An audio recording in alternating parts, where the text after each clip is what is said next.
അസ്സലാമു അലൈക്കും വറഹ്മത്തുള്ളാഹി വബറകാതുഹു. മസ്അല പഠനം 7. ഇന്ന് നാം പരിശോധിക്കുന്നത് വെള്ളങ്ങളെക്കുറിച്ചാണ്. നമ്മുടെ ശുദ്ധീകരണത്തിന് ആവശ്യമാണല്ലോ വെള്ളം. ആ വെള്ളങ്ങളെക്കുറിച്ച് നാം മനസ്സിലാക്കേണ്ടതുണ്ട്. വെള്ളം ത്വാഹിർ, തൊഹൂർ, മുസ്തഅമൽ, മുതനജ്ജിസ് എന്നിങ്ങനെ പല വിധത്തിൽ ഉണ്ട്. വെള്ളങ്ങളെക്കുറിച്ച് മനസ്സിലാക്കിയാൽ മാത്രമേ നമ്മുടെ ആരാധനകൾ നമുക്ക് പൂർണ്ണമാക്കാൻ കഴിയുകയുള്ളൂ. തൊഹൂറായ വെള്ളം, സ്വയം ശുദ്ധിയുള്ളതും മറ്റുള്ളതിനെ ശുദ്ധിയാക്കാൻ കഴിയുന്നതുമായ വെള്ളമാണ് തൊഹൂറായ വെള്ളം. നമ്മുടെ കിണറ്റിലെ വെള്ളം, കുളത്തിലെ വെള്ളം, അതുപോലെ തന്നെ കടലിലെ വെള്ളം, തോട്ടിലെ വെള്ളം, ഇതൊക്കെ തൊഹൂറായ വെള്ളത്തിൽ പെടുന്നതാണ്. ഇതുകൊണ്ട് നമുക്ക് ശുദ്ധീകരണത്തിന് ഉപയോഗിക്കാവുന്നതാണ്. മറ്റൊന്ന് ത്വാഹിറാണ്. സ്വയം ശുദ്ധിയുണ്ട്, പക്ഷേ മറ്റുള്ളതിനെ ശുദ്ധിയാക്കാൻ അതിന് കഴിവില്ല. ഇളനീർ വെള്ളത്തിന് സ്വയം ശുദ്ധിയുണ്ട്, പക്ഷേ അത് മറ്റൊന്നിനെ ശുദ്ധിയാക്കാൻ അതിന് കഴിവില്ല. അത് കുടിക്കാൻ പറ്റും.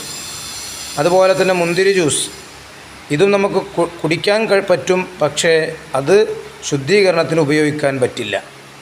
മറ്റൊന്നാണ് മുതനജ്ജിസ്, നജസ് കലർന്ന വെള്ളം. കാഷ്ടമോ മൂത്രമോ രക്തമോ പോലെയുള്ള നജസ്സുകൾ വല്ലതും കലർന്നു കഴിഞ്ഞാൽ ആ വെള്ളം ശുദ്ധീകരണത്തിന് പറ്റില്ല.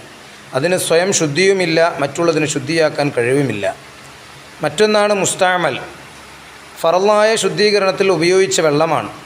വുളൂഇലെ ഫറളായ മുഖം കഴുകൽ, അതുപോലെ തന്നെ കൈ കഴുകൽ, അതുപോലെ തന്നെ കാല് കഴുകൽ, തല തടവൽ പോലെയുള്ള ഫറളായ ശുദ്ധീകരണത്തിൽ ഉപയോഗിച്ച വെള്ളം, അത് മുസ്തഅമൽ എന്നാണ് അതിൻ്റെ പേര്. അത് പിന്നെ മറ്റൊരു ശുദ്ധീകരണത്തിന് അതിനെ ഉപയോഗിക്കാൻ ഫറളായ ഉപയോഗത്തിൽ പറ്റില്ല. അതുകൊണ്ട് ഈ വെള്ളങ്ങളെക്കുറിച്ച് നാം ശരിക്കും മനസ്സിലാക്കണം. ആ വെള്ളങ്ങൾ വേർതിരിച്ച് മനസ്സിലാക്കി വ്യക്തമായ രൂപത്തിൽ നാം ശുദ്ധീകരണം നടത്തണം. നാം വുളൂ ചെയ്യണം, അതുപോലെ തന്നെ കുളിക്കും ഉപയോഗിക്കണം. അല്ലാഹു തആല തൗഫീഖ് നൽകി അനുഗ്രഹിക്കട്ടെ.